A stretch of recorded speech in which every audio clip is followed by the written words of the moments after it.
السلام عليكم ورحمة الله تعالى وبركاته. إن شاء الله كامل تكونوا بخير ومهنيين يا رب. صلوا على النبي عليه أفضل الصلاة والسلام. مرحبا بكم في لاشين ديالنا أسرة. اليوم إن شاء الله جبت لكم وجبة صيفية بامتياز، سهلة مهلة وبزاف بنينة. إذا راكي حاصلة وما لقيتيش واش طيبي، راني جبت لك غسات تاع عجة بالمرقاز. الحاجة المليحة في هاد لاغوسيت هي ميم سي عندك المرقاز قليل، بهاد الطريقة راح يجيك زاكي وياكلو كامل أفراد العائلة تاعك. مع هاد العجة راني دايرة خبز الدار الله الله بالزيتون، يجي بزاف خفيف وهشيش، وهاد الوصفة راني معتمدتها صافي ديزاني. اول حاجة نبدا بها هي خبز الدار اللي نحتاج فيه 2 كيسان حليب دافي، 2 مغارف كبار خميرة الخبز، شوية ملح، مغرفة كبيرة سكر، 2 حبات بيض، و4 كاس زيت، و3 كيسان كبار فرينة. الفرينة حسب لا كاليتي، انا لهنا استعملت 3 كيسان، قادرة تروح لك حتى ل4 كيسان. الحاجة المليحة في هاد لاغوسيت تاع خبز الدار سيكو تخلطي بيدك، ما تحتاجي ني باتور ني ميكسر، جيست بمغرف ولا بفرشيطة وكي درتي خبز الدار تاعك. دونك نبدا نخلط 2 حبات بيض مع مغرفة كبيرة سكر، نخلطهم مليح بفرشيطة ولا بمغرفة، ومن بعد نزيد لهم 2 كيسان حليب دافي ونكمل نخلط، ومن بعد نزيد لهم الخميرة اللي هي 2 مغارف كبار خميرة مع الملح عينك ميزانك ونخلط، ومن بعد في الاخر نزيد لهم 4 كاس زيت. جيست يندمجوا لي هاد المكونات نزيد لهم الفرينة تاعي ونخلط بالمغرف حتى يجينا العجين شويه جاري. كي تشوفيه جاري ما تخافيش، هذا هو القوام تاعو فهاد لاغوسيت. فوالا جيست تحصلي على هذا الخليط، ادهني سنيوه تاعك بزيت ولا ديري لها بابي كويسون.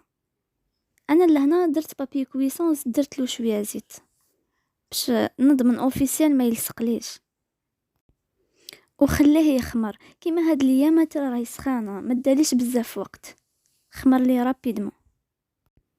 واذا كان بارد الحال وكنتي مزروبه كاينه استيس، شعلي الفوغ تاعك نقسيلو جيست يدفى شويه برك، ديري السنيوه تاعك لداخل وخليه يخمر لك، هكا تضمني بلي ما يطولكش ويخمر رابيدمون. للتزيين كيما راكم تشوفوا انا استعملت زيتون كحل، نحيت له العظمه وقطعته دي بتي موسو، واستعملت زيتون الخضر دي نوايوتي يكون كوبي بيان سور، ومع السانوج.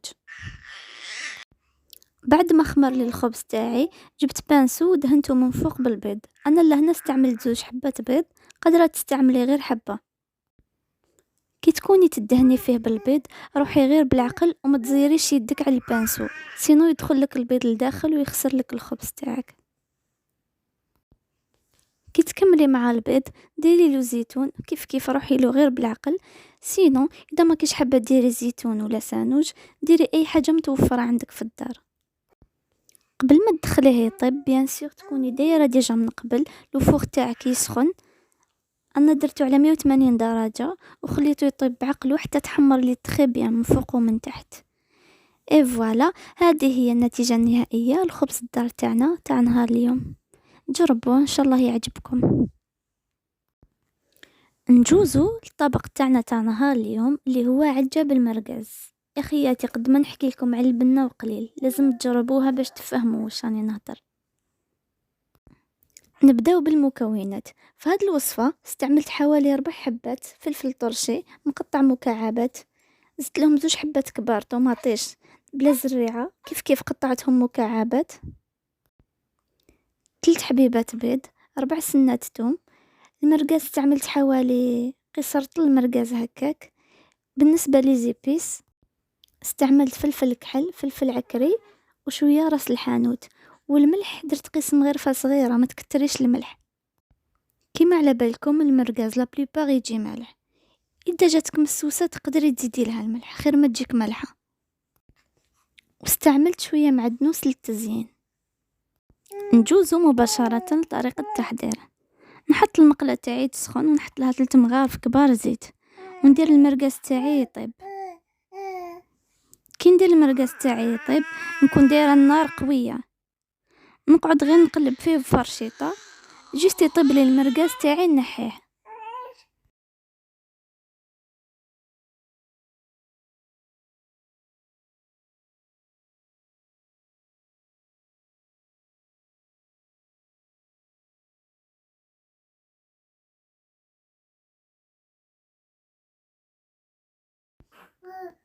كي نحي المرقاز تاعي نحي نصف كمية الزيت، نخلي غير شوية في المقلة باش تعطيني بنة المرقاز في لاصوص.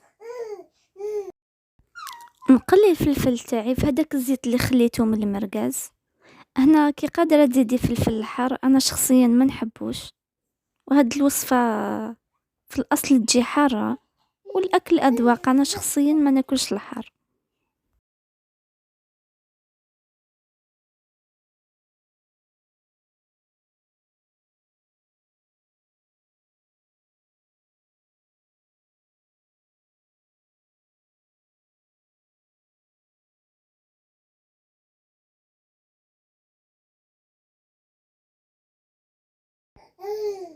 كي تقلى لي الفلفل تاعي، وبيان سور نكون نقصت النار، نقلي على نار قليله باش ما يتحرقليش.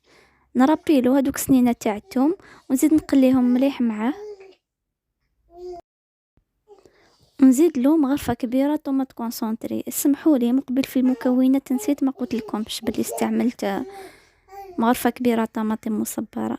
راكم تعرفوا من داك نديروا المونتاج ننساو، كاين مقاطع ننساو نحطوهم، الله غالب. نزيد معاهم طوماطيش تاعي اللي راني مقطعتها الى مكعبات صغار، كيف نزيد نقلي مليح حتى تدبل. قادرين في هذه المرحله تزيدوا مغرفه كبيره هريسه، انا ما درتهاش. نزيد نحط لي زيبيس والملح ديالي ونكمل نقلي. لو طون اللي راهم يتقلاو لي على نار قليله، المرقاز ديالي اللي كان طاب ديجا وبرد لي نقطعو دي بتي مورسو. كاين اللي يحبوا يحطوهم كبار، بصح دو بريفيرونس تقطعوهم صغار باش يجيكم زاكي ويكفي كامل افراد العائله. نرجع لها المرقاز تاعي بعد ما قطعته، ونخليهم يزيدوا يتقلاو شويه، وندير لهم قيس فنجان ما سخون، ونخليها تزيد طيب لي ابيبري كش 10 مينيت على نار قليله. ابري 10 مينيت كي تعقد لي لاصوص ندير لها 3 حبات بيض، تحبي ديري لها كتر ديري لها. والبيض كيف اختياري، كاين اللي يحبوه ناشف وكاين اللي يحبوه نص طيب، انا خليته هكا.